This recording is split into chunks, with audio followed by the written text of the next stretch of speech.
This could be the beginning of the end. Body triangle put on here by André Galvão. A try for the rear naked choke. I actually thought I kind of picked high in the fact that he would use his wrestling ability a little bit better than he is now. Guy, what effect will this body triangle take on Jason High? I'll wear him out. I mean, you can submit somebody from there. Actually, you know, you can separate their spine. If, you know, it's that painful. Makes the breathing very hard as well for Jason High. As we see Galvão just working from the back position here. Referee again asking High, do you want to give up? And High says, no way. I'm still in this one. Listen, there's no quitting High. I mean, he's a tough guy. But have a look at this body triangle, like an anaconda just wrapped around the body and squeezing the life here out of Jason High. Yeah, this is tough. This is a tough position because every time he turns, he's putting a lot of pressure. So you see, he has to. Yeah, every time he makes a move like that, it's a lot of pressure on the ribs, on the stomach, and it's going to take a lot out of him. Oh, he's got around his. He's going to try and choke him now. Can High survive? He's got the chin down. Chin's tucked. We can hear a bit of the snorting there from Jason High. Referee gets a close eye on it. You can't see from this angle, but it looks like he's got it, getting it underneath there. He's getting it underneath the chin. Gonna try and choke him. Yeah, he's pulling up the chin. He's pulling up the chin. His hands are on the mat. The hands are on the mat. Jason High in a whole world of trouble now. André Galvão sinking in the choke. Jason High eyes are shut. The crowd trying to rally on, showing great appreciation for the resilience of Jason High. He's got 2 minutes and 30 seconds to get out of here. This is a long time to be in this position. It is pure survival at the moment from Jason High. See, what he needs to do, though, he needs to take some wrist control here and get that arm from around his head. He needs to actually grab it and put it on the other side of his head. That would eliminate his ability to get the choke in there. It also would eliminate those punches. You can see he's done it there, what they sometimes call answering the telephone. And now André Galvão with the mounts on a High. Very bad position for the American. Again, gives his back to Galvão. Yeah, I'll tell you something, Galvão's very slick with that. Look, he's already back in that figure four. He's very good at that.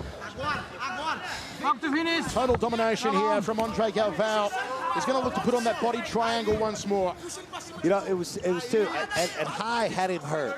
High had him hurt with that left hand earlier on. Mount position again. He's going for the arm triangle right here. Jason High been mounted more times than Jenna Hayes. 1 minute 20 remaining. First round of action. All survival here for Jason High. Officials on the apron just making sure that High doesn't grab the ropes. Pulling the head down. He's still working. See how he's working that arm. He's working that arm up towards his head because he's still trying to get that arm triangle. He's going to try to get his head up. 55 seconds remaining. It has been the first round of André Galvão. Takes the back again of High. Flattens him out. Yeah, now this is... Ooh, hammer fist strike. High turns back into him momentarily and again gives his back. It's got it underneath there. This is he's in a lot of trouble. He's got a face lock here. Can he survive 35 seconds? Does he know there is 35 seconds left? Half a minute now remaining. Mount position again from Galvão. I'll tell you something about this.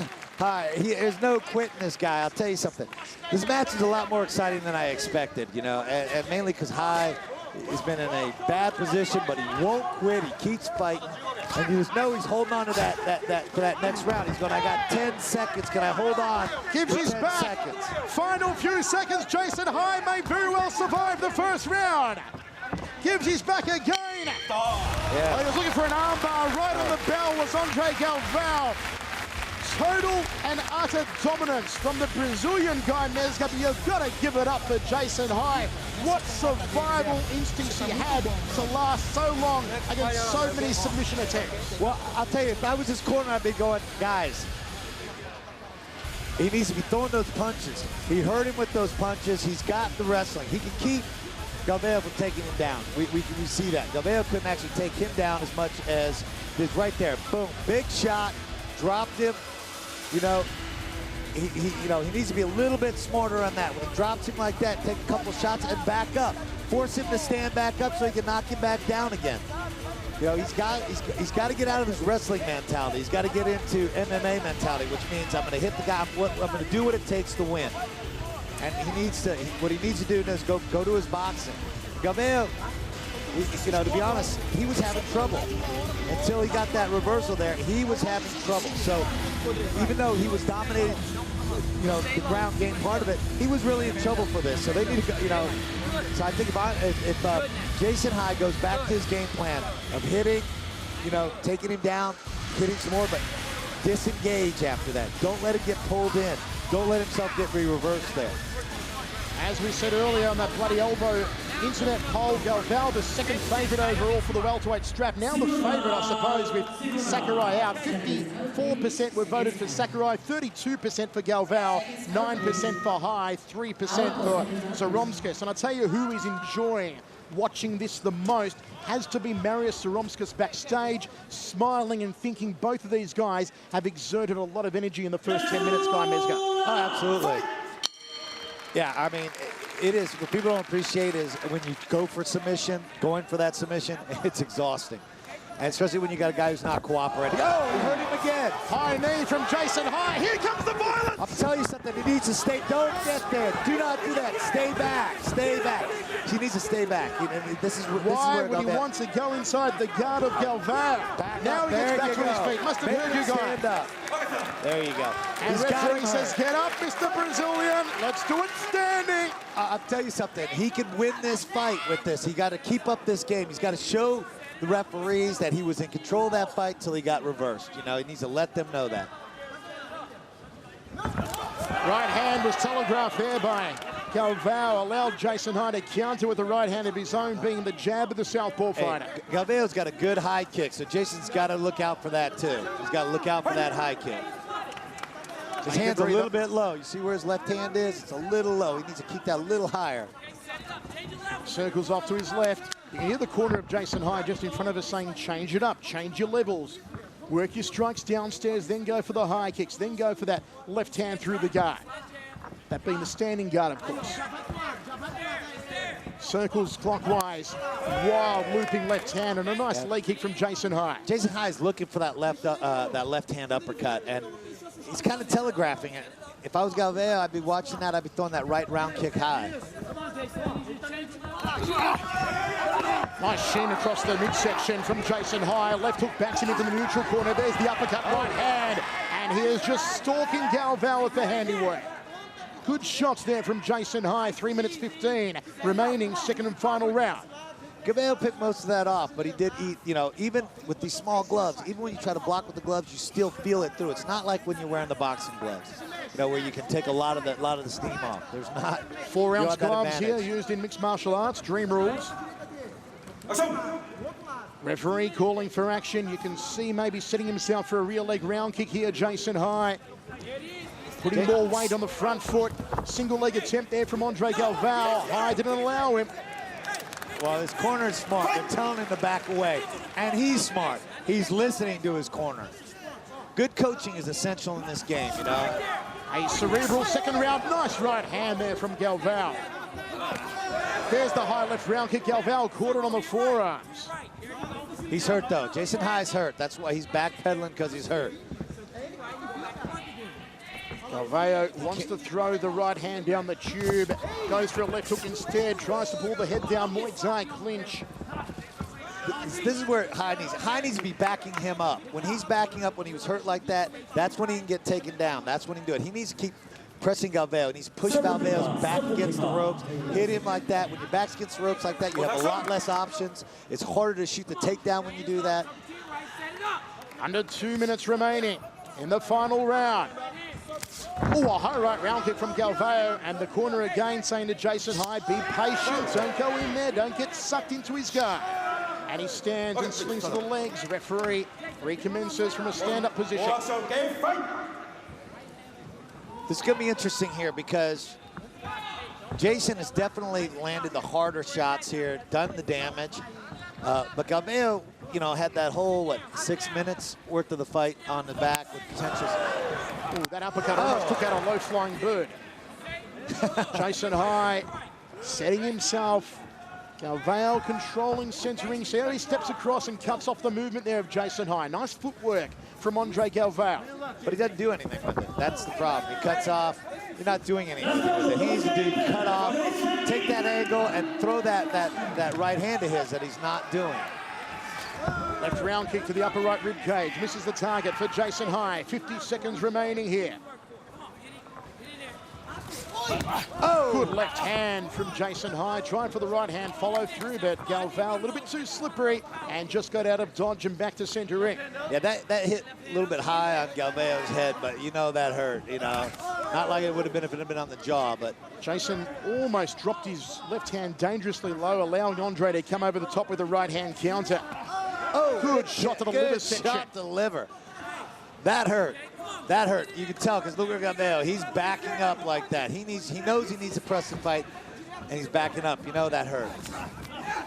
Three-punch combination. Oh. Another shot to the liver from Jason High. He may have found the chink in the armor, but is it too late? Only a few seconds remaining here.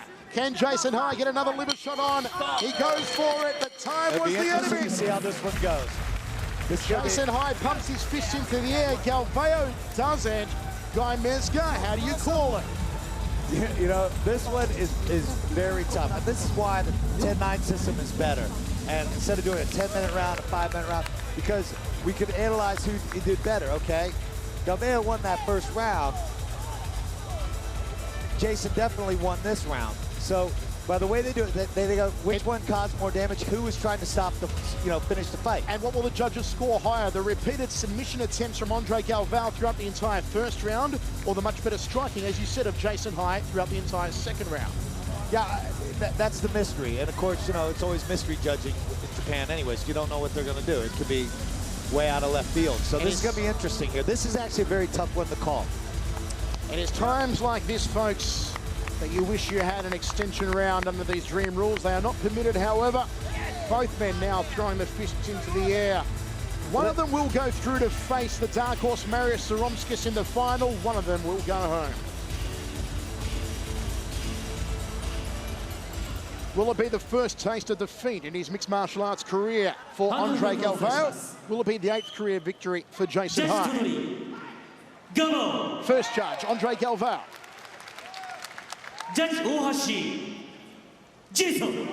One apiece. Split decision. Judge Kobayashi, Jason. Judge Kobayashi tips it over the line. We've got another upset. Oh my gosh. I'll tell you one thing. I'm a tad bit surprised on that, but to be honest, it could have gone either way for these guys. It could have gone either way. I personally, Guy Mezger, would have gone the way of André Galvão. I thought he had that 10-minute first round, which was double the length of the second round, where he was just so dominant over Jason High. But that is the way, as they say, the proverbial cookie crumbles here in Japan. Another shock upset here, as we said. Zaromskis and Jason High, the two least favourites to go through, will now meet in the final. Zaromskis over Maha Sakurai. Jason High in a shock over André Galvão. They will meet in the final of DREAM.10, the Welter Weight Grand Prix. When we return, it's going to be André Dida, Katsunori Kikuno in a lightweight super fight.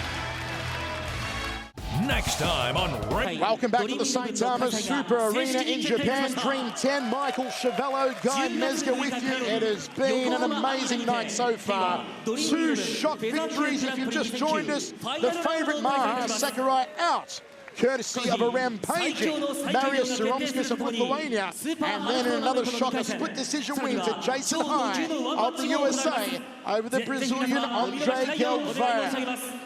Great crowd on hand here at the Saitama Super Arena, Guy Mezger. We have seen it all so far, and it's only going to get better. I owe those guys an apology, because I thought out of all the fights that was going to be the least exciting fight, and it wasn't. These guys really put it on. I was very, very happy with this fight. And Jason's got to be relaxed. But I'll tell you, Jason's going to go back to his wrestling roots here. If he doesn't, I think he's going to be in trouble. So an early prediction then at this stage, Guy Mezger, who you like, Zaromskis or Jason High? I believe it's going to be a stand-up battle. You know both men are great on their feet. If it goes to ground, as you said, Jason High will have the wrestling advantage. but I just feel that Zaromskis has that adrenaline throwing it. It's coursing through his veins at the moment. Nobody gave Zaromskis a hope, a snowflake's chance in hell of winning this Grand Prix, and now he is one step away, and he is fresh, guys. Yeah, he's got lots of advantages. I pulled him as the dark horse winner of this. I figured he'd pull it out, maybe. Just the way that he was, the way that I was watching him train, I was watching him do stuff. I had a lot of confidence in him, and so this is going to be a great match. Either way, these guys really, both these guys are dark horses. Both these guys got a chance to pull it off. As they have a couple of our combatants for the Featherweight Grand Prix in Santorini, and also Minowa Man, who is through to the Super Hulk second round of action after defeating Bob Sapp in the first round of the Super Hulk tournament. The former janitor takes the microphone, Hideo Tokoro, the human octopus, and the janitor clean up the featherweight. Let's go across to our translator here, Jonathan Share. Jonathan, share with us what's being said in Santorini here. Well, Takaya just told us that he wants to win all of his next fights by KO, and Tokoro is mentioning that he didn't want to have any regrets in his next fight. And Minowa right now, it's a weekday, but the Super Hulk tournament, he's going to take part in that. He's going to make himself perfect for his next fight and put his life on the line come October 6th. Well, he certainly will, because as we know, Minowa Man is going to face Hongman Choi. And he's going to fight with the intent of dying, whether he lives or dies. Well, Minowa Man, who has fought the likes of Zulazino and Butterbean and Bob Sapp. Well, he's going to take on the biggest guy of all, 7'2", 340-pound Hongman Choi in the second round of the Super Hulk tournament. We will have that one for you live on HDNet. It's going to be a cracker along with the next round of the Featherweight Grand Prix. Great to have Minowa Man in Santorini, one of the real fan favourites. The ladies certainly love him. As folks, we get ready for our super fight action here. It's going to be a lightweight contest as the Brazilian André Dida set to take on the rampaging Katsunori Kikuno out of the Alliance Square Gym. The judoka Kikuno taking on the swinging fists and Muay Thai skills of André Dida. That one a lightweight super fight. Let's have a look now.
vs 菊野勝則。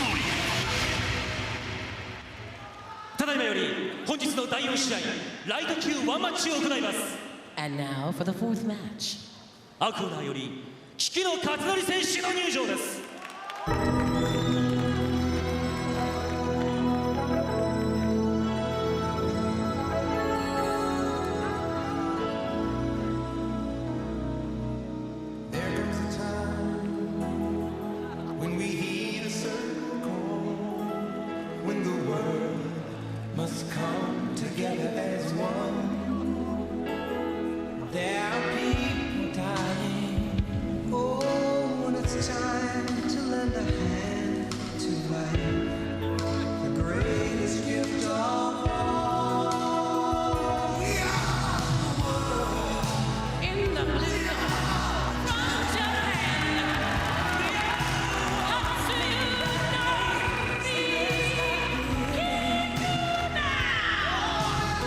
Great ovation here for Katsunori Kikuno, fighting out of the Alliance Square Gym alongside Yuki Izo and Yuta Watanabe. The 28-year-old has a record of 11-1-1 with 6 knockouts for a 55% KO ratio and 1 sub.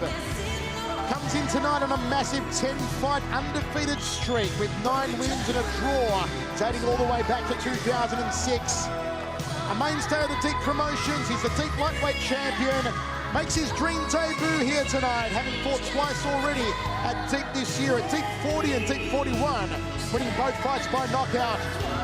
He was actually given main event status at Deep 41 against Koichiro Matsumoto, who he knocked out with punches in under 5 minutes. Only has the one loss in his career.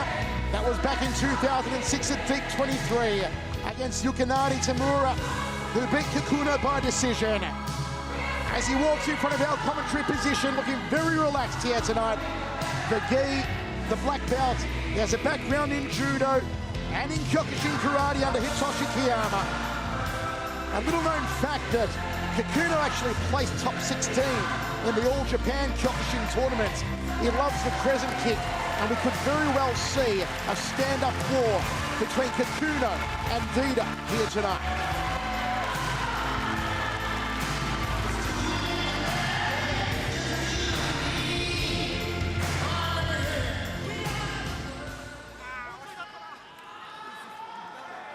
赤コーナーよりアンドレ・ジダ選手の入場です。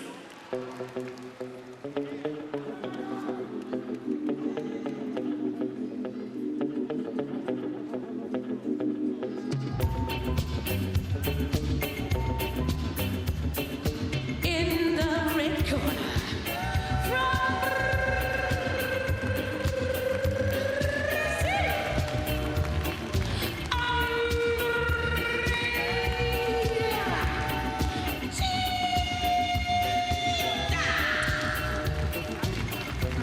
Maybe the only man with as big a mask collection as Kazushi Sakuraba is André Dida. The very well-liked Brazilian from Rio de Janeiro, now based out of Toronto, Canada, makes his way to centre ring. A mixed martial arts record of 6-3-1 with 4 knockouts for a 66% knockout ratio. Formerly trained out of the Shooter Box Academy in Curitiba until 2007. He was training alongside the likes of Vanderlei Silva. It really shows in the aggression and the stand-up and the Muay Thai skills of André Dida. Been competing in the max scene recently in K1 on April 16. He almost beheaded the legendary Buakaw Porpromak. You saw the knockdown of Buakaw in the opening video earlier on. It actually took Buakaw, who was a 2-time K1 Max World Champion, an extension round to defeat André Dida in what was Dida's second only fight under K1 Max rules. His first fight under Max rules was at the Budokan last year, where he absolutely demolished Remedios Morkavicius. André Dida, who competed in the DREAM Lightweight Grand Prix last year, he lost to Eddie Alvarez in one of the fights of the year. All of his non-decision wins in mixed martial arts have come via strikes. He knocked out Arta Umakanov and Felipe Borges with punches. He broke Hiroyuki Takeya's nose, and of course, that beautiful knockout of Sergio Vieira with a flying knee in only 43 seconds. He beat Carl Uno back in the day in the Heroes Lightweight Tournament, September 07. and then lost to JZ Galvão with only 12 seconds to go in the opening round. As always, the crowd showing appreciation to André Dida. これより第4試合を行います。青コーナー170センチ70キロキクノカツノリ。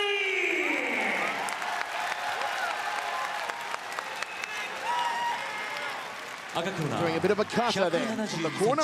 70キロ Kikuno.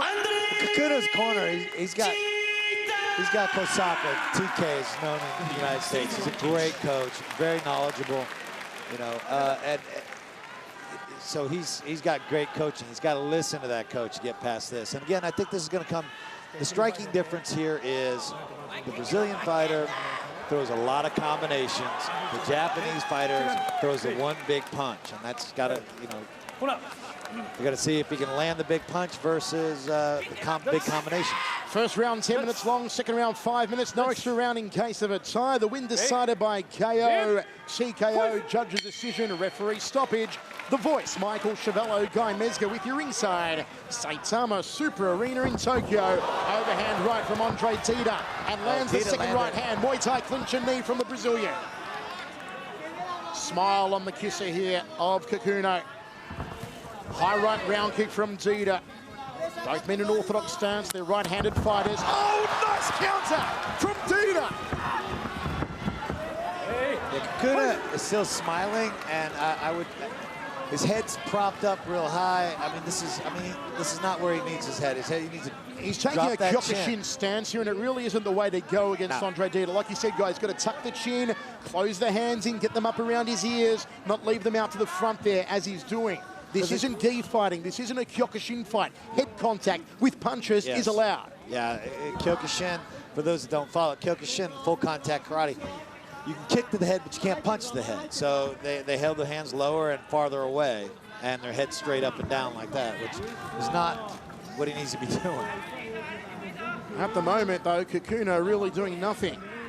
Kikuno actually fought one of my students about 2 or 3 years ago, maybe 2 years ago, and won you know, he won by a split decision. And well, at the moment, nothing happening here in Centurion. The grandparents from Willy Wonka moved more than these two guys. We've got to see some action. Kikuno hasn't thrown a real strike since the opening bout.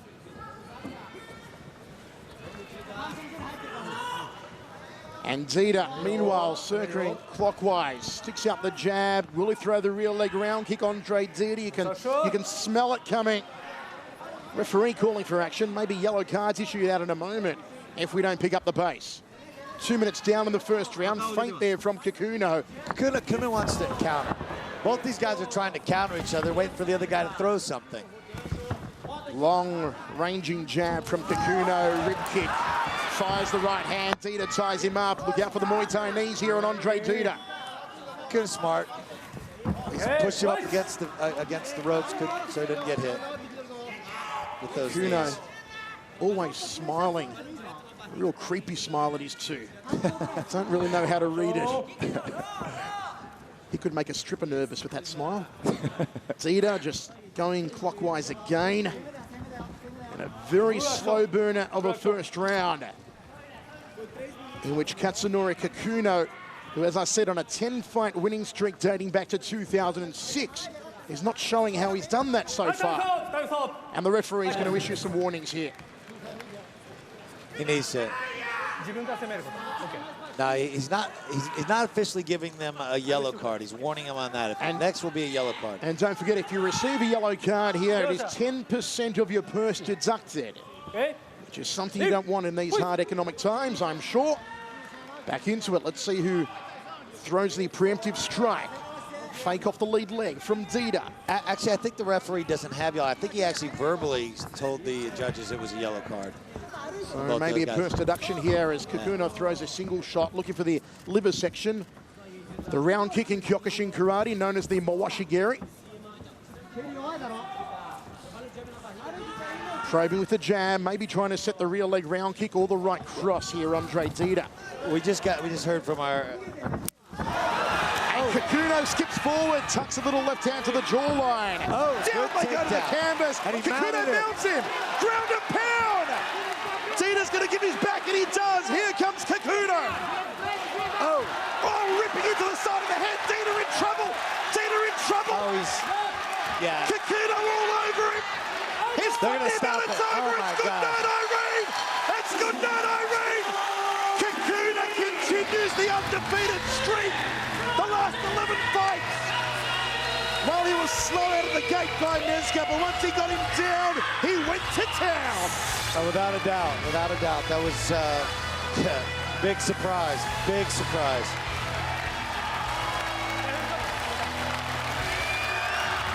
André Dida just dejected here in center ring. I really do feel that Dida did not capitalize at all on the slow start of Kikuno. Dida threw some fantastic combinations early in the first minute and a half, and then he got sucked into Kikuno's slow game. Yeah, it was, again, you know, that's a mark of a good fighter, the guy who can draw into fighting your game, and he did. You know, Dida should have done what he does best. Throw those big haymaker punches, followed up with the big knees and kicks, and he didn't. He tried a good counter there. That was a first shot. That was a great right hand. That was a great right hand. Oh, nice front kick to the midsection. That hurt. So André Dida not taking his opportunities here. Look at that to the liver section. Beautifully done. Just straight that hurt. Look at his face. Across. You know that hurt. And here's the beginning of the end, Guy Mezga. Yeah, I mean, this is like old school right here. Just laid into him brutally with the right-handed Katsunori Kikuno. His record now goes to 12-1-1 with 7 knockouts.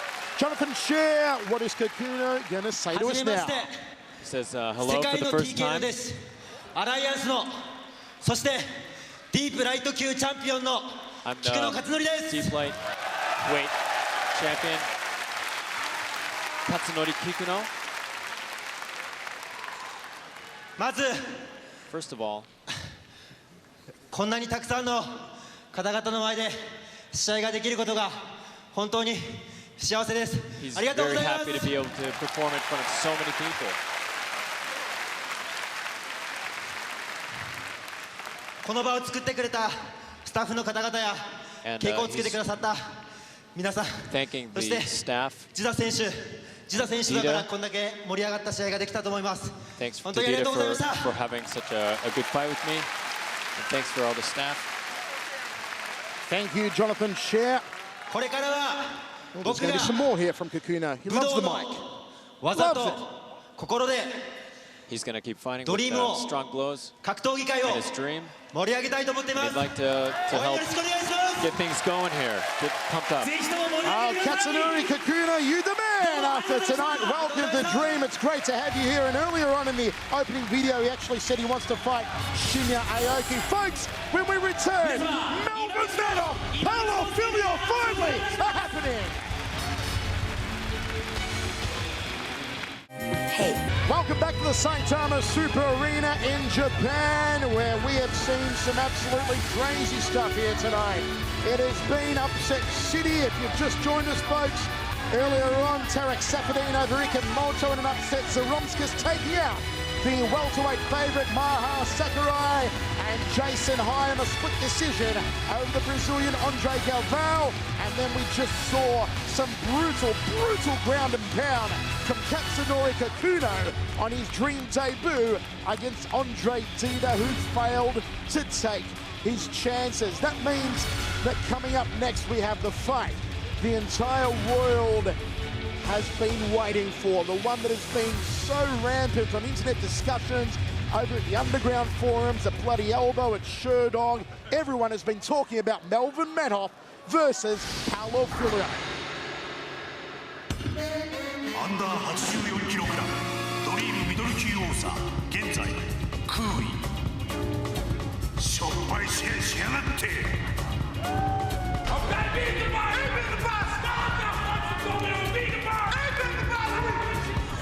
猛獣メルビン・マヌー強烈な打撃で一気に勝負をつけに試合のほとんどが1ラウンド決着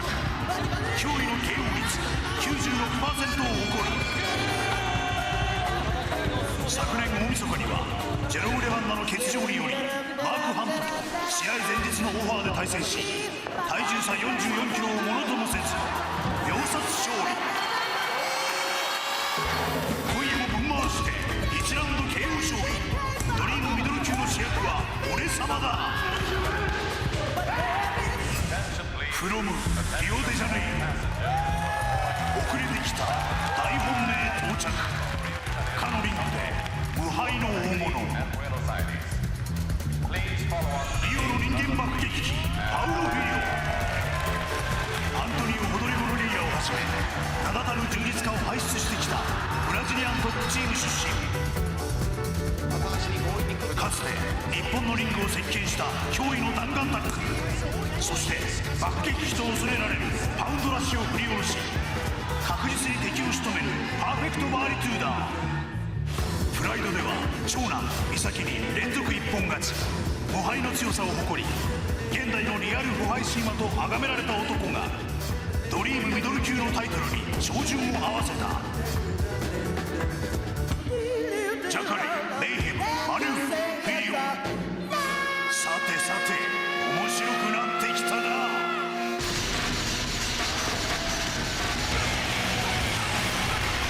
メルビン・マヌーフ VS パウロ・フィリオ。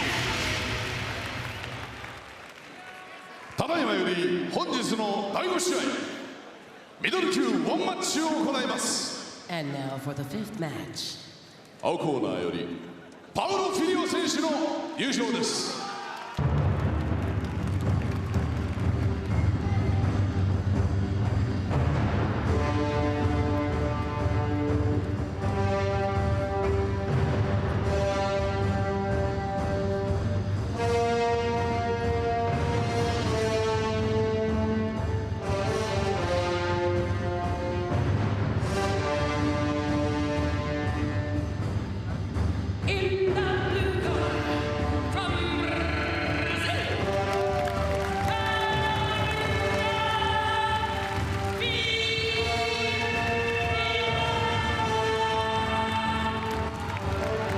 What a moment here for Paulo Filho.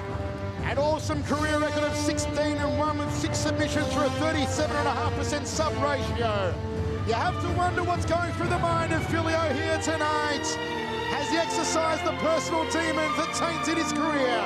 As he returns to the ring for the first time since that rematch loss to Charles Sonnen at WEC 36 in November last year, where he looked completely disoriented and weighed in 7 pounds overweight. It's been 18 months of hell for Filho, who checked himself into rehab for substance abuse and depression in May 2008. But he's back in Japan, he's back in the ring, and will the old Filho be back in action?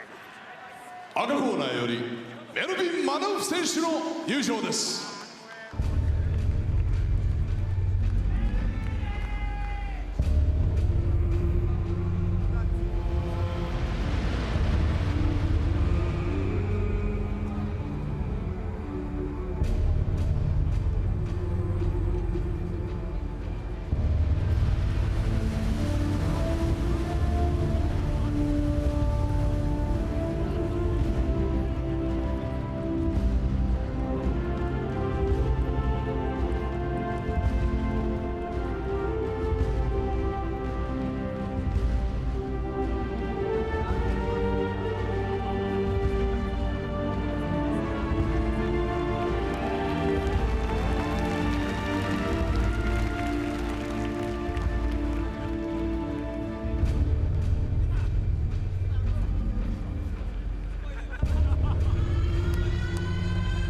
Just let me tell you a bit about the introduction here of Melvin Manhoef. You will see the tradition of Mike Katsunori. He does this with Badahari, he does this with Melvin Manhoef, this big psych-up before Melvin makes his way onto the catwalk. I spoke to Mike Katsunori at breakfast about this exact psych-up he gives to Melvin. And he said to me, Mike, I found Melvin and, well, Butter later on, but I found Melvin on the street. He'd had a lot of trouble in his life, of course, having stints in prison and being on the wrong side of the tracks. He goes, I took Melvin in. He's like a son to me. And every time I'm up there, before Melvin comes to centre ring, I tell him, look how far you've come. Look how you've turned your life around. You've gone from a life of crime, from a life of street fighting, to a life of superstardom, making a living, making a family out of fighting. You've got the embraces of the entire fighting world for your fight style. Appreciate everything you have. Appreciate everything you've made out of your life. Get in there and center ring and do what you do best. And that's exactly what Melvin is going to need to do here tonight, Guy Mezger. He has one of the highest knockout ratios of any mixed martial artist on the planet. 96% KO ratio. 23-5-1 is the record. 22 knockout victories. Well, I'll tell you what, this is, like I said, this is not the fight that Filho was going to want to take right off the bat. You know, Manhoef, he's not afraid of anything, which may be a mistake a lot in this game, but... And Mike Katsunori, as I said, a real father figure for Melvin Manhoef. At breakfast, he actually brought with him 3 little lunch boxes, and he sat there for an hour peeling the skin off pieces of pineapple and the skin off pieces of fish to then put in the lunchbox along with rice and take it up to Melvin's room for Melvin's breakfast. I don't know any other trainer who quite does it like Mike Katsunori. 172センチ、84キロ、パウフィリオ。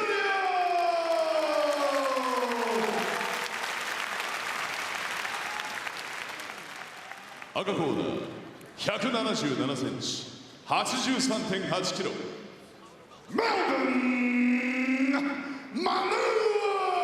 Great ovation here for both Melvin Manhoef and Paulo Filho. No Badahari helping on the corner here of Melvin Manhoef. Badahari, we are told, is actually in Morocco at the moment, doing some training with the son and the daughter of the King of Morocco. So well done on the former K1's heavyweight world champion, Badahari. Look at the crowd here. We are sold out at the St. Thomas Super Arena, and that is saying something for an arena on a Monday evening that holds more than 20,000 people. This is the fight the entire world has been talking about. It's been a buzz on internet forums since it was announced. Melvin Manhoef, the striking prowess, finishes fighters. You saw him finish Mark Hunt on New Year's Eve at Dynamite in a record time. Mark Hunt outweighed him by 80 pounds. No such weight differential here tonight as we see the stare down. Filho and Manhoef. Both these men know how to brawl. If it goes to the ground, expect Filho, of course, to have the upper hand, and look for the chink in the armour of Melvin Manhoef, which in the past has been the arm bar. Michael Chavello, Guy Mezger with you. Here we go. Well, interesting factor with Filho. He came in overweight. How's that, guy? Just for a moment, if I can jump in there, the referee having to tell Melvin, go back to your corner so I can start it. That's how eager Melvin is to get it on. Well, that's his style. There's no quit. There's no breaks on this guy. Happening again, the referee trying to get some control. Both men are eager. Here we go. First round, 10 minutes. Second round, 5. Nobody thinks it'll go that long. Southpaw stance here from Paulo Filho. Orthodox stance from Melvin Manhoef. You know, it's hard to call this one because I'm like sitting there waiting for some big... Double leg from Filho. Manhoef sprawls. Backed up in front of our commentary position. Manhoef wants to get some distance here, work the knees, work his hands. Filho wants to take him down. Oh, good punch, good move. Here comes Manhoef. He's unloading the heavy artillery, and he catches him with the hook. And Filho locks him up, backs him against the ropes again. I'll tell you what Manhoef's been doing a good job of is getting his hips off the ropes. That's what he knows he's going to take down. If he gets to the center like that, oh, nice shot. 1, 2. Oh, he hurt him. Another shot. Filho in a whole lot of trouble. Manhoef unloading on him. Former Dutch Muay Thai champion. Goes for the high knee. Oh, rips to the body. Hooks to the head. Left hook. Paulo Filho taking more punishment than a bondage parlor. Melvin Manhoef on top now. He'll go for some ground and pound.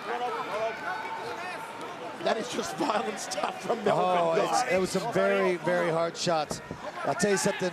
Filho came in shape. He took some hard shots, and he's still here. He's still there. He's, you know, should Melvin just stand up here? Should Melvin just stand up? He's gonna have a time doing it the way that Filho's got it. But yeah, he does. Hammer fist strike from Melvin Manhoef. Inside the half guard, he'll try and pass the guard. You know, now trying to control the arms, Paulo Filho. Paulo Filho needs to pull him down into the guard. And that's it. Melvin goes back to center ring. Referee says, sorry, Paulo, but you've got to get up, son. And this is Melvin land. This is Melvinville. High right round kick. Well, he's got the momentum going in his way. I mean, he's doing a good job. Oh, uppercut almost put the chin through the top of the head. Oh, good. Filio inside the half guard. He mounts it. No, still inside the half guard. Now he mounts him. He's got this his is arm trouble. trap, too. He's got Melvin's arm trap. He's in trouble now. He's got the arm locked up. Melvin in a whole lot of trouble here. This is Filio's world. Set up the arm bar. I told you it was the chink in the armor of Melvin. Manhoef the arm bar. Manhoef's got to get out of there. He's got to step over. There it is. It's over. It's over. Paulo Filio returns. Paulo Filio returns.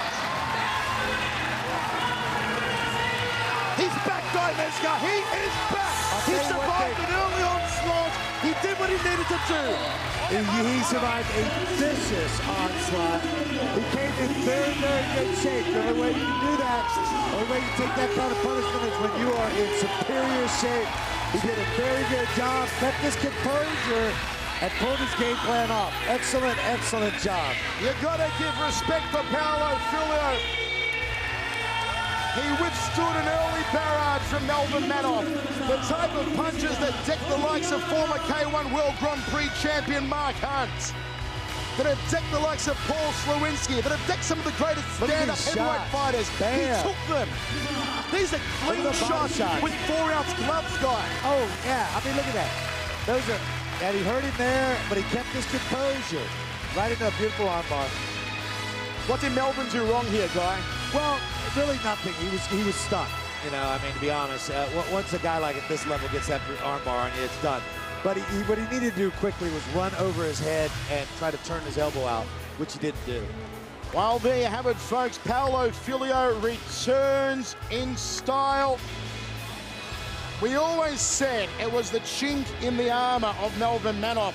We've seen him sub-via armbar numerous times, and Paulo Filio knew the game plan. He knew if he got it down, he locked up the arm, that he could get Melvin to tap out. Sad for Melvin Manhoef after a very impressive display standing. And Paulo Filio is back. Yeah, he did a really good job. Like I said, he did a very, very good job weathering the storm. And I guess he's going to say something here. Boa noite. Queria agradecer pelo presente, pelo carinho. Tinha muita vontade de voltar ao Japão para lutar. Got a few new tattoos as well, which he didn't quite explain at yesterday's press conference when I asked him about them, except that he says he had a love for pit bulls. You know, we weren't prepared for the Brazilian translation. Here we have a great Japanese translator, but we're missing out on the Portuguese translator. Tell you what, guy, that is one hell of a cauliflower ear. Oh yeah, it's pretty. Holy smokes. That's a lot of hard work to learn something like that. I don't know what Paulo is saying. We'll get the translation in a moment. But you can tell there's a lot of passion in whatever he's saying here. You can see it in his eyes that he is glad to be back in the ring. He's glad to be clean. And he's glad to be back in the winner's circle. Yes, well, he is. Obviously he is. I mean, he came in great shape. You know, he was focused. And again, it made the point. He came in overweight and thought the weight was at a different weight class. He had to actually drop like 9 pounds or something like that. He actually arrived in Tokyo at 93 kilos, not realizing the fight was set for 84 kilos. And as you said, he did it. Yeah, the reward hunter, whatever that is, he's claimed the reward here tonight. And it's beating Melvin Manhoef, who is one very scary customer for such a big event in your return fight. Jonathan Scher is going to give us a translation of what Paulo Filio said to the audience here. There's obviously some humor in it. Well, a lot of excitement. Yeah, he stopped pointing his tattoo, and he said that the pit bull on here is actually, I think he said it was himself. It was because he's a pit bull. Inside $1 million bill. Inside of $1 million bill is kind of like himself. I know the Brazilian dollar, the Brazilian currency is pretty low at the moment, but I still think $1 million bill with your own pit bull face on it. Hyperinflation, I tell you. Jonathan, he did seem very happy though. Was there a lot of emotion in his speech? You know what he said? Thanks to his family, thanks to the people that have been supporting him, and he was just very happy that he could fight one of the best fighters in the middleweight, Melvin Manhoef. Okay, there you have it, folks. An emotional moment, no doubt. Paulo Filio is back. He is back in the winner's circle. He is back with a clean lifestyle. And look at the size of the pythons on Filho. He is back in the MMA world in a big way. What a night it has been so far, Guy Mezger. I knew that this card was stacked and all the fights were difficult to call on paper, but it has been more than I expected. The action has just been non-stop. Oh, well, yeah, I mean, we've had the black sheep coming through and beating the guys that we thought we were going to beat. This is an excellent fight. Didn't disappoint anybody. We got to see an excellent display of striking and then a very composed Brazilian Jiu-Jitsu black belt doing what he does best. Phenomenal job. I thought it was, so far, very exciting matches. Now we got the other half coming up, which we are really looking forward to. Obviously the title hold, but we're looking at Shaolin and Oki. Well, the business end of the card is upon us. Let's take a look at what we've seen so far here this evening, though. In the semi-final number one, it was the shock of the night, Guy Mezger. Marius Zaromskis against Maha Sakurai, absolutely pounding out the pre-tournament favourite, Sakurai. Zaromskis, who was the real dark horse, was the outsider with the internet fans, the way outsider with the bookmakers as well. As we said, if you put a dollar bet on Zaromskis, he was returning $5.50 for the win, but he pulled off the dark horse victory and took Sakurai out in a big way. Yeah, and which was good for him because he got a bigger chance to rest. He's going to be a little bit more relaxed, and of course Jason High pulls off his victory, which he did a very good job. Very close match. Let's talk a bit about more of that one, Guy Mezger. Jason High, split decision over André Galvão. What we saw was Galvão totally dominating the first round, which was 10 minutes long, continually trying to go for the rear naked choke and mounting Jason High, using all sorts of submission attempts for 10 minutes. What we saw in the second round, which was 5 minutes long, was Jason High beating André in the stand-up, and the judges thought that was more worthy for the split decision victory than Galvão dominating the submission attempts in the first 10 minutes. Yeah, I mean, that's the major flaw in this form of scorekeeping. It's like I said, it doesn't work well enough, to be honest. I mean, it really doesn't work. And there's a flaw, because really what should have happened, there was an even fight. It should have been an extra round. That's why they should do it, in my opinion, the 3 5-minute rounds and do a 10-9 where you get each round, so it's not a mistake like that. I'm sorry, let me cut you up there, because that fight, either one of those guys could have pulled it off. It was a very tough fight. Guy, once again, I know at the start of the night you said to me, Mikey, I predict that Zaromskis is going to upset everyone here tonight. He's going to win the tournament. Is that still an opinion you hold here, that Zaromskis is going to beat Jason High and claim the welterweight strap in maybe an hour or so time? I think so. Listen, I think if he wins, he's going to do it by knockout and stuff like that. But I think Jason High actually has more skills to win. But I just think that Zaromskis is he's a flying Mack truck, and he's got the throttle pushed forward, and I think he's going to pull it off. What does Jason High need to do to counter that aggression in the stand-up of Zaromskis? Obviously, he's got to take him down. Yeah, he's got to wrestle him on the ground. Yeah, he's got to take him down and work him that way. He's got to work him over. Jason High does have good submissions. So he needs to put that kind of pressure and wear him out. I mean, the one thing that a striker can be in great shape standing up, but when you take him to the ground, he wears out. And so that's what Jason High needs to do. He needs to take out Zaromskis down to the ground, wear him out, so when he does get to his feet, the punches don't have as much sting. Folks, let's take a look at what's coming up on the remainder of the business end of the card. We have 3 fights remaining. It is going to be the Dongba. If you're a citizen of a Dongba nation, as many of the Sherdog fans are, you're going to love seeing Dong Sik-yun taking on JT Money, Jesse Taylor. Can Dong Sik-yun get his patented armbar, the Dong Bar, against Jesse Taylor here tonight, Guy Mezger? Well, that would be, if I had to say the submission hold that Jesse Taylor is probably most susceptible for is the armbar. And but he knows that, and he's with a good team, and they're going to train against that. He's got great wrestling ability, so he's going to control Yun on the ground if he wants to. It's whether or not he gets lazy or he makes a mistake of sticking that arm out there and Yun taking advantage of it. And then what should be a grappling fest we've all been looking forward to. The master of the rubber guard, Shinya Aoki, takes on Vitor Shaolin Ribeiro. Quickly, your thoughts on this one, Guy? Well, everyone's talking about this being a grappling match, okay, which it should be. 2 great grappling masters, but I'll be honest, Aoki has a problem with guys who beat him up on the guard. If you rough him up, he loses. And this is not a grappling match. This is an MMA match. So if I was Shaolin, I would be thinking, because he has great control position, I'd think about control and just start laying some bombs on Aoki. That's what I would do to win this fight. But again, you know, maybe he's getting, you know, maybe Shaolin is like, you know, wanting to prove who's the better grappler here.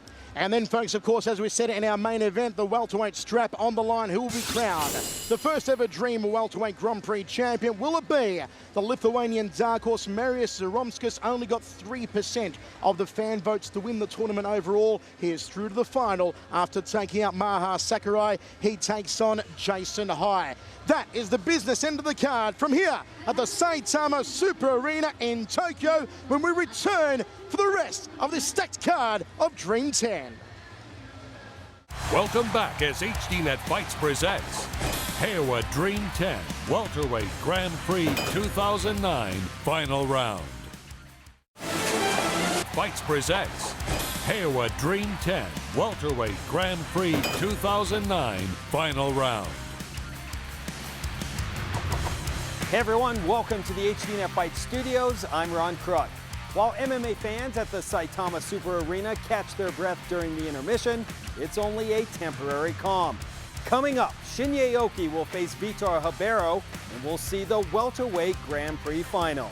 But first, let's take a look at the remaining semifinalists for Dream's featherweight tournament, which you can see live on HDNet in October. Bibiano Fernandez, Hiroyuki Takaya, Hideo Takoro, and Joe Warren make up the final four. American Joe Warren's upset of tourney favorite Kid Yamamoto has everyone in the MMA world talking, especially since it was only the second fight of his career. The other tournament Dream is bringing to fight fans this year has garnered quite a bit of attention from the sports world. It's the first ever Super Hulk tournament, and it combines fighters from all weight classes. This is a return to MMA's early days, and it also gives the big boys pushing the limits of the heavyweight division a chance to fight at their natural weights. Before we head back to Japan in Dream 10, we revisit all four Super Hulk tournament fights from the first round of action. Let's start with fan favorite Manoa Man taking on the supersized Bob Sapp, who outweighed his opponent by more than 100 pounds. Then it's 7'2", 330-pound Hongman Choi against former Major League Baseball MVP Jose Canseco. Yes, that Jose Canseco, and he's not allowed to bring his bat with him. Let's check out the fights from this past May at Dream 9. You want to see Bob Sapp eat. This guy gets the munchies and entire farming communities go out of business. Final instructions here from the center referee. Guy Mezger, quickly, how do you see this one going down? Well, I'll be honest, if Manoa Man does not get him to the ground, he's in a lot of trouble. And I think Bob Sapp knows that. So I think Bob is just going to be keeping him pressed up against the ring and club him down. Bob Sapp, the former offensive linesman at the University of Washington, charges out of his corner. First round of action, overhand right from Manoa Man. Single leg here from Manoa Man. Can he get Bob Sapp down? They go to canvas. This is exactly where Manoa Man does not want to be. Bob Sapp's just too big, too strong. He's going to sit on him, and then he's going to start hitting him. Well, actually, he's got a pretty good arm lock right there. Yeah, or an looks arm like lock he's trying it, yeah. And he's going to try for a chicken wing or a kimura, whatever today's term for it is. Yeah. Bob Sapp in the half guard here of Manoa Man, just going to work on that left arm, goes for the mount here. Manoa Man in trouble, gives his back to Bob. Oh, nice right shot. hand. Bob going for a rear naked choke, perhaps. Manoa Man slips out of there. Good for Manoa. He can turn it up. If he gets his hips underneath him, like that, good. This is where he wants to be. Manoa Man on top and inside of Bob Sapp's guard. Guard is open. He can go for a footlock right now. And that's his specialty. Toe holds, heel hooks. This is his specialty. This is not a good place for Bob to be. As I said earlier, 11 of the submission wins of Manoa Man coming by. He's going for it. He's going for it now. now. He's got the Achilles lock. It's a good position with the leg up like that and the knee turned. It's a very vulnerable place for the Achilles lock. Oh, Bob Sapp down. It's over. It's over. David versus Goliath. And David emerges triumphant. Bob Sapp is out of the Super Hulk tournament. Manoa Man via his specialty guy. First round set for 10 minutes, second round for 5 minutes. Mike Kogan, Guy Mezger, no way it is going to go the full 15 minutes here. Someone is getting knocked out. I'm excited. I want to know what happens. Well, I'll tell you what, Jose's got to move. He's got to circle. You know. Choi, he moves forward almost the entire time. He needs to stay circling with Jose goes for the overhand right immediately, and this is what he should be doing, circling, using his angles. Get on the inside, throw to the massive jawline of Choi, and then get out of dodge. Everything right so far in the opening 20 seconds for Jose Canseco. Yeah, to be honest, he's lasted 20 more seconds than I thought. And, Jose Canseco is 6'4", and he looks like he's 5'6". Oh, yeah. He's smart, though. He's doing a good job. You need to stay moving. Do not turn your back, though. Tries for a jumping front kick off the lead leg, does Canseco, knowing that Choi only moves in straight lines and that Glaciers move faster than Hongman Choi. He's very slow. Got to be careful of Choi's Muay Thai clinch and high knee that he has knocked out so many opponents with early on in his K1 career, guy.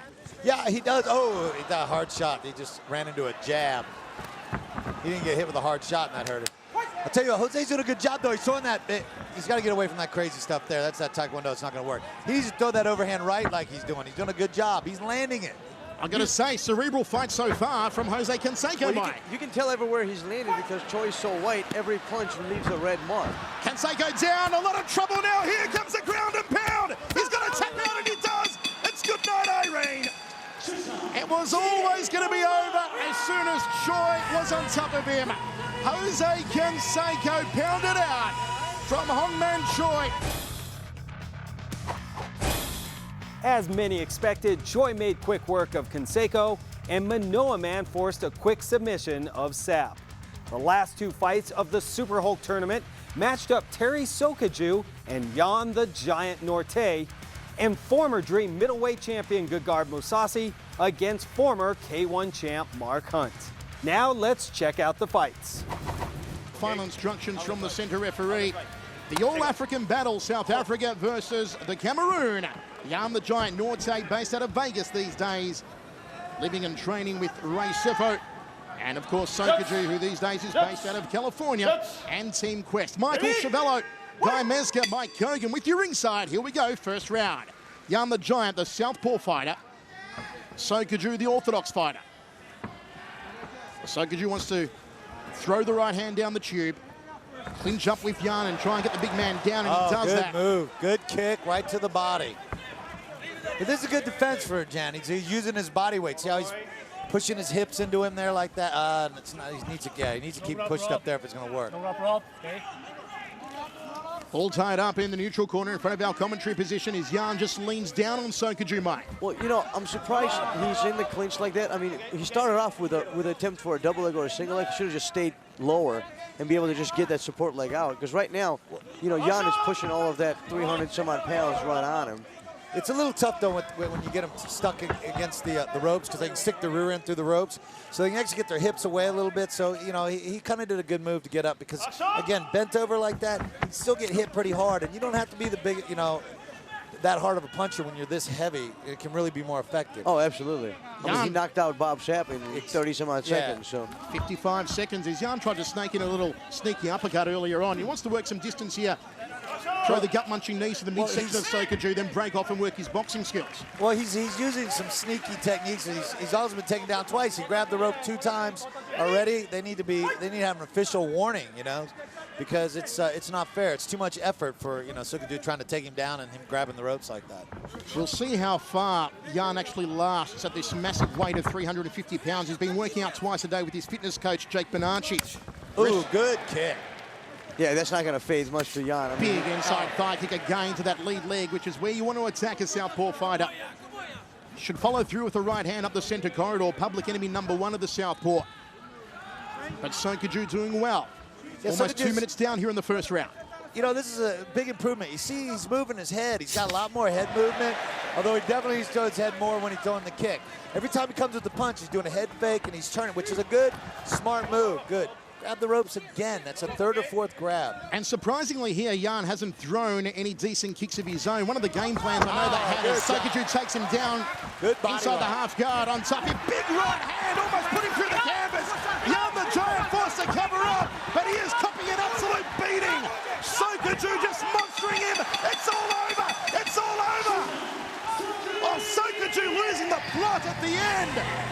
He wanted to send a message. Fight for Lamoy, the trainer, getting in the face of Sokaju, saying, what the hell's going on? Yeah, that was a little bit uncalled for. That was just unsportsmanlike from Sokaju, and it's on. It is on. He set the ring. Ray Seppo's in there. Bad sportsmanship from Sokaju. Really, really bad form from Sokaju in center ring. And quite rightly, Jan the Giant's corner. Ray Seppo, fight for Lamoy. They're trying to restrain Ray. Well, I mean, the referee dove in. It was clearly time to let go. That was just disgraceful. Yeah, that was, you know, one punch extra, two punches, but if we get a shot here of Jan, the officials are trying to restrain the big South African. And no wonder he is infuriated. That was just a terrible display of sportsmanship from Sokaju. A little bit of adrenaline, excitement. You know, he finally got him to the ground. He wanted to finish him, but once the referee literally dives between you and the opponent to continue in the assault is... And look, he comes face to face with Sokaju, so there's no excuse, there's no blind side. I mean, the He's there referee, in his face. Exactly, the referee literally dove, you know, in between them. You know, what more do you want me to do? This referee is he's punching around the referee at this point. Now, guys, Sokaju in center ring just gets up. He was on his knees in front of Jan and actually bowed to Jan and apologized. Mark Hunt with one of the Australian legends in his corner, Muay Thai trainer Sundoy, and also James Lee. Face-to-face in centering. First round at 10 minutes. I say this fight goes to the ground. I don't think Gegard Musashi, he's not too stupid to stand there and try to exchange with Mark Hunt. Not because he can, but because he doesn't have to. He has really good ground technique. And he moves on the ground, that thing, which is perfect for a guy like this. Mark doesn't move on the ground. He goes to the ground, he's going to be working his hips. It's going to be a very difficult fight for Mark. I wonder if it goes to ground and Mark gets on top, if we'll see the old-school pride-style atomic butt drop. Here we go, first round of action. Michael Chavello, Guy Mesga, Mike Kogan with your inside as Hunt goes for the inside thigh kick. What he used to do in his K1 days was throw the inside thigh kick to set up that powerful right hand, and that's what Musashi does. Comes up the center with a right hand of his own. Ground and pound now into side control. Gegard Musashi, great start. I told you. Yeah, this is a good place. He can slow it down here. This is where he needs to be. He's got him against the ropes here, so it's going to be very difficult for Mark to put, you know, just muscle him over. Work him down a little bit. Wear him out. Wear the big man out a little bit. Then maybe go right there. He's going for the hammer lock. You know, almost took that hand home in Mark's fight just 2 fights ago. So, some short-range knees off the right leg to the waist section here from Musashi. Clipping right hand. He's in a good hand. Yeah, he's in a really good position here. You know, he knows he's not going for mount. If he goes for mount, he's going to have some problems because that's going to give Mark a little more leverage to turn him. Smart. Wear him out here. He's a big man.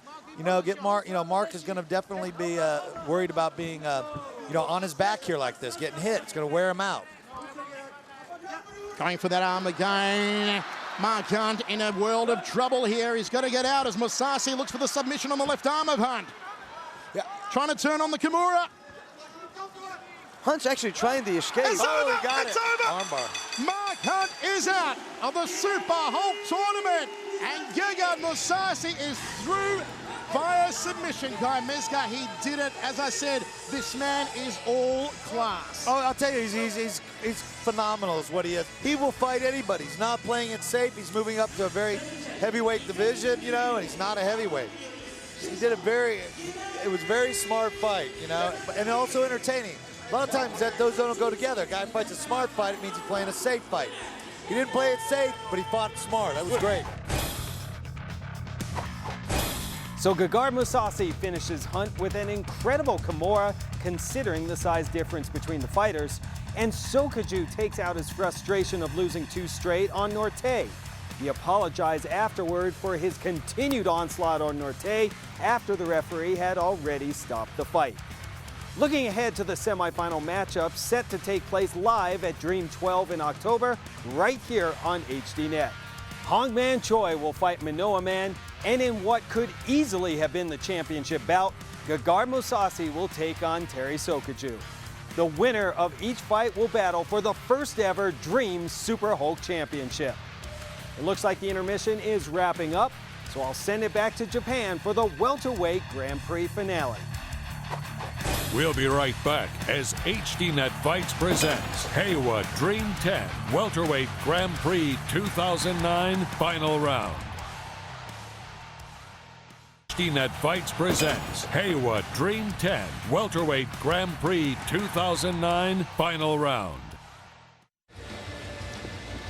Welcome back to the Saitama Super Arena in Japan, where DREAM.10 has been, well, more than we could have ever expected. As we said, it's been a stacked card, and it has been brutal and brilliant from the opening fight, and it should be that way for the remainder of the night as we get into the business end of the card. Michael Chavello, Guy Mezger with you. We are joined ringside by a very special guest. You know him as the director of FEG USA, Mike Kogan. Mike, great to have you here. Thank you. As we look forward to a huge schedule of Dream and K1, both max and heavyweights coming up on HDNet Fights. Let's take a look first of all, the K1 World Grand Prix on the 11th of August in Tokyo is the last chance for a whole group of new blood fighters and a few of the old guard to get into the final 16 in Korea in late September. Right, the Korean will be the K1 Asia tournament, because we haven't held one yet this year. And then the Tokyo tournament on 11 is, and it's called the Final 16 qualifying, and that's the last chance that the fighters have. We're doing it a bit different this year. We're holding less events, but we're giving more fighters a chance to go to the Final 16. So the tournament on 8/11, more than just a winner could end up in the Final 16. Now, I know that in that tournament in Tokyo on August 11, you've got Sergei Lashenko, who everyone would have seen in the K1 Poland event, the European GP, the young man who won the European Championships the night before, drove overnight from Latvia all the way to Poland, was the real Cinderella story. He'll be competing in the tournament. On the opposite side of the draw, the man that he is expected to meet, should he make it through to the final, is actually Melvin Manhoef, who got armbarred by Paulo Filho here tonight. Also, Daniel Gita, the Romanian fighter, in the mix. There will be a super fight on that card, as well as Peter Ertz takes on the former WBC Cruiserweight World Boxing Champion Yusuke Nishijima. It's going to be a hell of an event, that one there on August 11 here in Tokyo. And then moving forward, we've got the K1 World Grand Prix Final 16 in Seoul. That one on the 26th of September is going to be shown live for the first time ever on HDNet Fights. Mikey, that is always one of my favourite shows of the year. The 16 best heavyweights on the planet duking it out for those 8 spots at the World Grand Prix Final. Yes, and it's definitely, you know, it's like the last chance of the last chance, and the losers go home for the remainder of the year. So yes, it's definitely, you know, next to the World Grand Prix, that's like the NFC, AFC championships put in one, so to speak. And that's where all the superstars will be. Not only the winners, such as Zabit Samedov from the European Grand Prix, the winner of the Asian Grand Prix, whoever that may be, but the returning 8 that made the Grand Prix final last year will be the 8 seeded fighters. They will be fighting in 8 super fights, and the winners, of course, go through to the final at the Yokohama Arena, which will be on December the 5th, also shown live yet again on HDNet Fights. Mike, last year it was huge. We were broadcast to 138 countries.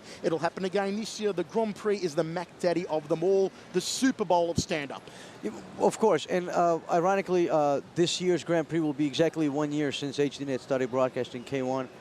As the fans may remember, the debut was the World Grand Prix in 2008, and I mean, what a phenomenal way to start. I mean, those fights were just unbelievable. You know, and this year should bring nothing different. I mean, these are guys who have been fighting all year long and winning, or have fought and proved themselves to be worthy of being in the finals from last year, and then of course had to win at the final 16. So it's a, you know, it's a well-earned crowd. I mean, you know, any champion earns what, you know, their belt, but you really earn it when you have to, you know, fight all year long. It is the ultimate test, really, isn't exactly. it? 3 fights in one night, the best stand-up strikers in the world, Guy. Well, I'll tell you something that's very exciting for me as being a former kickboxing champion and everything, and the fact that I used to fight in front of, like, the most ever was like 2,000 people in the United States. It was like, and that was huge. And, you know, we have to thank mixed martial arts a lot, because mixed martial arts shattered the illusion that boxing's the only combat sport out there. And now the fans are getting reintroduced to kickboxing. Now, a lot of the kickboxing in America is substandard compared, you know, back in the 80s compared to what it was in Europe and in Asia. Now, they're getting exposed to world-class athletes that know how to train, know how to fight, and it's exciting. I agree. And much more exciting fights, well-conditioned athletes, and the response, you know, because to be honest, I got to pat myself on the back. I really pushed to get the K1, that aspect on HDNet, and you know, and they were like, we don't know if people are gonna be interested. Listen, I go, they're gonna be interested, and sure, the response that we got from that was overwhelming. You know, it's very exciting, and again, it's become one of our staple parts of our program. Guy, not only the heavyweights, but also I know the response to K1 Max, the middleweight division, 154 pounds or 70 kilos, has just been overwhelming. We will have the K1 Max final here in Tokyo on the 26th of October, also broadcast on HDNet Fights. That is one I'm really looking forward to, because the Max is where it's at for pound, the best stand-up guys in the world. I think so too. I think that they're technically the best guys. The heavyweights have the knockouts, but the Max guys really have the technique. Okay, folks, also we've got two more Dream events, Dream 11, the next round of the Featherweight Grand Prix and the Super Hulk Tournament, and also Dream 12. Mike Kogan, we're going to be busy on HDNet Fights until the rest of the year. Absolutely, yes. And you see in centering, not the star, not the superstar or the megastar, but the demigod of mixed martial arts here in Japan, Kazushi Sakuraba. Guy Mezger, I know you're familiar with Sakuraba, a man who has been around for a long, long time. You've fought on so many shows with Sakuraba. Just explain for the fans of HDNet Fights how big Saku is here in Japan. You know, I mean, you equivalent to some like Michael Jordan, you know, in the United States. Most Americans can understand that that analogy. He's huge. He's a very, very big fan. Guy actually fought Sakuraba. He doesn't just know him from looking at him. He fought him. Yeah, we fought to a draw. And, you know, he's a tough guy. And he's very, very big. He's an exciting athlete. He always brings it.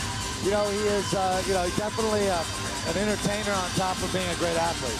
Mike Kogan, we're going to get the word here from Sakuraba. Jonathan Scher will translate for us later on, but how much more are we going to see of Sakuraba in Dream, in Dynamite? How long has he got left in his career? What has he told to you guys at FEG? Well, you know, he seems to want to keep fighting, and the fans, you know, he's really connected with the fans, and the fans really want to keep seeing him. And, you know, for as long as he's willing to fight, I think he's earned that right. It's up to him to call it quits. That said, Mike, I mean, you've followed Sakuraba's career. Long time, your association with Hoist Gracie, having fought Sakuraba twice. Of course, last time at the Dynamite event in the USA. How much more, though, can Saku take against the top-level guys? Or should it be only the B and C-level guys that he's going up against in centering now? Because his body has taken maybe the most attrition of any mixed martial arts fighter in history. Well, maybe so, but you know what? A lot of it is a little bit overrated. I mean, the guy fainted one time, and everybody's acting like, you know, he's having heart attacks after every fight. His body's taken no more abuse than any other fighter who's been fighting for 12 to 15 years. He's just had some fights where he might have taken a little more punishment than he needed to, but I don't think it has as much of an accumulative effect as people make it out to be. He's just getting older. His timing is off. You know, his conditioning is not the same. Well, his body's breaking down. I mean, the number one thing that happens to most of these guys happened to me. You know, I mean, you get to a point where because of age, not because you took too many punches, just because you're getting older. Yeah, you get older, sucks, you know. But hey, tell him to Brett Favre, who's that's, you know, he's had some tough fights, and that ages you too. So between two of those, you know, between having really tough fights and getting older, that's a long time. Well, there's Sexyama is sitting there ringside. Of course, he fought Sakuraba at Dynamite, that controversial Dynamite a couple of years ago where Akiyama was greased up. We're going to bring back in Jonathan Scher here. It's going to give us a bit of a translation, even though I don't need to see what the translation was, because I figure by the Sakuraba-gasm that was had by the women here at the Saitama Super Arena, but he's just told us he's going to return to action in Dream very soon. Jonathan Scher, what's the word? That's right. Well, ever the showman, he just gave himself permission to fight against Akiyama again. Against Akiyama again? So we'll in the fall. Unbelievable. The demigod of mixed martial arts and Sexyama would be, guys, Mezga, the biggest blockbuster possible here in Japan. Oh, yeah, that's going to be huge over here. That's going to be an exciting fight for them. And that's what the sport needs, though. They need entertainers like this along with great athletes. Okay, folks, let's take a look at the business end of the card. JT, Money, Jesse Taylor, and the Dongba Dong Sekyun.